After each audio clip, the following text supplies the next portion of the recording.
Berjumpa lagi semuanya di Warung Pemersatu Bangsa Budayanti. Sekarang kita akan kembali lagi diperlihatkan dengan Xiao Yan yang sedang berpikir sebenarnya seperti apakah nomor satu ini. Lalu tidak lama setelah itu nomor satu pada akhirnya kembali mulai berbicara. Sosoknya menjelaskan bahwa pemungutan suara akan dimulai. Tentu saja mereka juga tidak perlu memilih jika mereka tidak memiliki pilihan. Xiao Yan merenung sejenak dan Xiao Yan memilih untuk tidak melakukan pemilihan. Tanpa adanya petunjuk yang cukup memilih secara acak bukanlah langkah yang bijaksana. Setelah beberapa saat keheningan pada akhirnya berakhir dengan nomor satu yang menjelaskan bahwa tidak ada di antara mereka yang memilih dan rapat akan dilanjutkan. Xiao Yan menghela nafas karena hasil ini sesuai dengan harapan Xiao Yan dan jika dipikir-pikir berita yang disampaikan ini juga terlalu mendesak dan tidak ada yang siap secara mental, tidak ada satupun di antara mereka yang memiliki bukti lengkap mengenai keberadaan ini. Sementara itu di sisi lain nomor 2 pada saat ini kembali mulai berbicara. Sosoknya kata bahwa setiap orang telah menyatakan dan berdiskusi tentang sosok penghancur ini. Sebaiknya mereka melihat apakah mereka dapat menemukan petunjuk umum di antara mereka. Sekarang dirinya akan memberitahu berita yang dirinya miliki kepada mereka terlebih dahulu. Dirinya telah melihat banyak sosok yang seperti ini dan dirinya telah mencoba melacaknya. Tetapi mereka sangat pintar. Yang dirinya tidak yakin lagi adalah apakah mereka memiliki jumlah yang banyak atau hanya satu. Kemunculan mereka juga sebenarnya bisa dihindari. Hanya saja Zhang Mixi ini memiliki kemampuan untuk melakukan perjalanan melalui beberapa dunia. Dirinya bisa datang dan pergi dengan bebas tanpa adanya batasan apapun. Dirinya tidak perlu mencari pohon dunia untuk melakukan perjalanan antar dunia. Selain itu dirinya juga memiliki pertanyaan lain kepada mereka. Dirinya ingin tahu apakah di antara 9 alam setiap dunia sekarang terlibat dalam perang dengan skala tertentu. Mendengar pertanyaan ini setiap orang pada akhirnya segera menjawab konflik yang pada saat ini mereka miliki di alam masing-masing. Setelah semua orang selesai berbicara pada akhirnya nomor 2 pada saat ini sedikit mengangguk.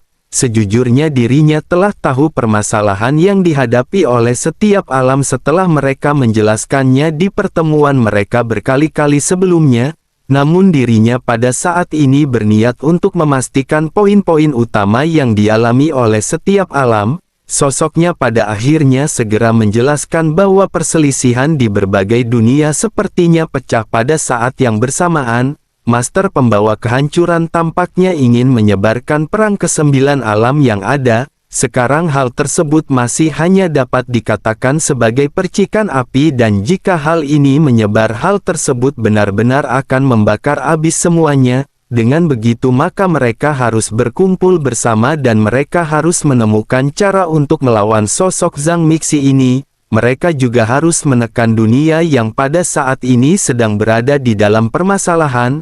Begitu suara dari nomor 2 ini terdengar suasana pada akhirnya kembali menjadi hening, tidak ada yang berbicara dan tidak ada yang berani berbicara di antara sosok-sosok yang ada, mungkin hanya orang yang sekuat Hua Chan yang pada saat ini memiliki kualifikasi untuk berbicara. Sementara itu Xiao Yan pada saat ini juga terdiam dan Xiao Yan berpikir bagaimana caranya Xiao Yan ingin mengusir Taixu. Tanpa adanya kekuatan yang cukup bagaimana mungkin Xiao Yan akan bisa menenangkan alamnya dan mengusir Taixu. Ini juga merupakan alasan mengapa Xiao Yan pada akhirnya memutuskan untuk tidak berbicara. Selain itu Xiao Yan juga tidak tahu apa hubungan antara Jiu Yang Tianzun dengan Yang Mulia. Oleh karena itu sebaiknya Xiao Yan pada saat ini jangan mengungkapkan identitasnya di hadapan mereka. Sementara itu di sisi lain pada saat ini sosok nomor 2 menatap ke arah sosok nomor 6, dirinya berkata bahwa sebagai Yang Mulia Sensi sebelum peristiwa besar mempengaruhi kelangsungan hidup 9 alam mengapa dirinya diam saja dan menonton pertempuran. Xiao Yan pada saat ini terkejut mendengar apa yang baru saja dikatakan oleh sosok Hua Chan. Terlepas dari Hua Chan mengetahui Xiao Yan bertukar identitas dengan Su Qiantai atau tidak, hal ini telah membuat Su Qiantai yang mengambil posisi Xiao Yan. Sementara itu di sisi lain Su Qiantai setelah sedikit terdiam pada akhirnya mulai membuka mulutnya untuk berbicara. Dirinya berkata bahwa setiap orang bertanggung jawab atas dan turunnya dunia, oleh karena itu dirinya harus melakukan yang terbaik. Hua Chan tampak marah ketika dirinya mendengar perkataan yang baru saja dilontarkan oleh Su Qiantai. Sosoknya berkata beraninya dirinya pada saat ini berbicara dengan kata-kata yang terdengar tinggi seperti itu. Xiao Yan pada saat ini terkejut dan Xiao Yan juga menyadari bahwa perkataan dari Su Qiantai ini terdengar asal-asalan. Su Qiantai pada saat ini tampaknya meremehkan Hua Chan dan kata-katanya ini tampak terlalu tidak ramah. Melihat kemarahan dari Hua Chan, Su Qiantai juga pada akhirnya memutuskan untuk tidak lagi berbicara. Dirinya pada saat ini benar-benar sangat bingung dan dirinya baru menyadari sesuatu ketika dirinya memerankan peran Xiao Yan. Dirinya harus menjadi reinkarnasi yang mulia bersamaan dengan yang mulia yang pernah menguasai dunia sensi. Meskipun dirinya mengetahui sosok yang mulia, tetapi dirinya benar-benar tidak memiliki hubungan akrab dan tidak mengetahui lebih lanjut identitas dari yang mulia. Dirinya hanya mengetahui bahwa yang mulia telah bereinkarnasi dan dirinya telah bertemu dengan Xiao Yan pada saat sebelumnya. Kematian yang mulia ini juga telah menyebar ke seluruh 9 alam dan bahkan reinkarnasinya juga bukan lagi rahasia. Untungnya dengan perlindungan yang mulia Ratu, identitas Xiao Yan setidaknya belum bocor keluar dari dunia sensi. Memikirkan apa yang baru saja ditanyakan oleh Hua Chan, dapat dikatakan bahwa hal ini merupakan hal yang tidak baik bagi Su Qiantai. Dirinya benar-benar tidak memperhitungkan mengenai hal ini dan jika dibandingkan dengan yang mulia, sesungguhnya kekuatan Su Qiantai pada saat itu benar-benar tidak bisa dibandingkan dengan yang mulia. Su Qiantai pernah memiliki kesempatan untuk melihat sosok yang mulia sekali dalam hidupnya. Hanya dengan satu pandangan yang mulia saja hampir membuat Su Qiantai tidak mampu menahan tekanan dan dirinya berlutut. Pada saat itu Su Qiantai juga bahkan masih belum menjadi Raja Taixu. Yang mulia merupakan orang kuat tertinggi di antara 9 alam yang paling dihormati oleh Su Qiantai pada saat itu. Su Qiantai pada akhirnya bergumam di dalam benaknya, ternyata sosok yang ke-9 adalah yang mulia. Namun lebih tepatnya dirinya adalah reinkarnasi yang mulia. Namun mungkinkah yang mulia hanya berada di langkah ke-9 keabadian kaisar? Hal ini sama sekali tidak mungkin. Jika dirinya adalah reinkarnasi dari yang mulia selama ribuan tahun telah berlalu dan dengan bakat yang mulia dikhawatirkan seharusnya dirinya telah kembali ke level puncaknya telah lama. Keheningan pada akhirnya kembali menyebar di sekitar dan bersama dengan hal tersebut sosok nomor 4 pada saat ini mulai berbicara bahwa sepertinya sosok Zhang Mixi ini ada di antara mereka dan itu adalah sosok nomor 1. Dirinya tidak berasal dari dunia manapun dan dirinya benar-benar tidak mengungkapkan identitasnya. Jika dilihat-lihat maka bukankah sesungguhnya dirinya merupakan orang yang paling cocok menjadi karakter di balik sosok Zhang Mixi? Mendengar apa yang dikatakan oleh nomor 1 pada saat ini segera berkata, apakah mereka semua pada saat ini memiliki titipan? Jika tidak ada maka pertemuan akan segera berakhir di sini. Selain itu dirinya juga ingin menegaskan bahwa dirinya bukanlah sosok Zhang Mixi atau master pembawa kehancuran. Selain itu sesungguhnya menurutnya mereka semua tidak perlu terlalu mempedulikan tentang sosok Zhang Mixi ini. Mereka pada saat ini telah terjatuh dalam perangkapnya dan semuanya merupakan permainan dari sosok-sosok ini. Begitu selesai berbicara nomor 1 pada saat ini melambaikan tangannya dan sosok nomor 4 seketika langsung keluar dari pertemuan. Sementara itu Xiao Yan pada saat ini sedikit terkejut dengan pernyataan yang baru saja dikeluarkan oleh sosok nomor 4. Jika dipikir dengan baik-baik dari segala aspek dirinya memang sangat mirip dengan sosok Zhang Mixi. Xiao Yan juga pada akhirnya berpikir bahwa sosok wanita di balik nomor 4 ini tidaklah sederhana. Pada saat sebelumnya dapat terlihat bahwa Hua Chan saja benar-benar takut ketika bertemu dengan klonnya yakni Yu Yan. Kali ini dirinya benar-benar berani berbicara dengan lantang seperti itu kepada nomor 1, bersama dengan Xiao Yan yang berpikir pada akhirnya pertemuan pada saat ini benar-benar telah berakhir.